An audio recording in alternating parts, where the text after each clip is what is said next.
नमस्कार मित्रांनो, आज आपण कपास लागवडीची सविस्तर माहिती घेणार आहोत। योग्य नियोजन आणि पद्धतीने लागवड केल्यास कपाशीचे अधिक उत्पादन मिळवणे सोपे होते। चला तर मग सुरुवात करूया। जमिनीची निवड आणि मशागत। कपाशीसाठी मध्यम ते भारी प्रकारची उत्तम निचऱ्याची आणि सेंद्रिय पदार्थाने समृद्ध जमीन उपयुक्त ठरते।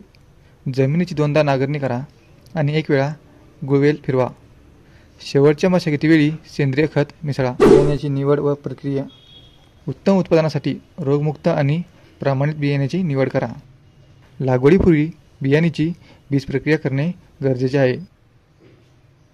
फफूंदनाशकाचा वापर करून बीज प्रक्रिया केल्याने पिकांचे संरक्षण चांगल्या प्रकारे होते। कपाशीची लागवड पद्धत जूनच्या शेवटच्या किंवा जुलैच्या पहिल्या आठवड्यात करा। 2 झाडांमध्ये 45 ते 60 सेंटीमीटर आणि 2 ओळींमध्ये 90 सेंटीमीटर अंतर ठेवा। अंतर राखल्याने झाडांना भरपूर वाव मिळतो। खत व पाणी प्रक्रिया। कपाशीसाठी नायट्रोजन, फॉस्फरस आणि पोटॅश यांचा योग्य प्रमाणात वापर करा। पाणी व्यवस्थापन ड्रिप सिंचन प्रणालीचा उपयोग करा, ज्यामुळे पाणी वाचते आणि उत्पादन वाढते। कपाशीला 7 ते 10 दिवसाच्या अंतराने पाणी द्या। तण नियंत्रण आणि कीड नियंत्रण। कपाशी पिकासाठी तण नियंत्रण फार महत्त्वाचे आहे। त्यासाठी तणनाशकाचा योग्य वापर करा।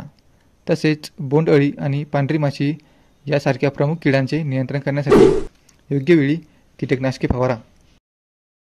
कापणी आणि साठवणूक। कपाशी काढणीला 160 ते 180 दिवस लागतात। झाडावरील बोंड पूर्णपणे पिकल्यावर कापणी करा।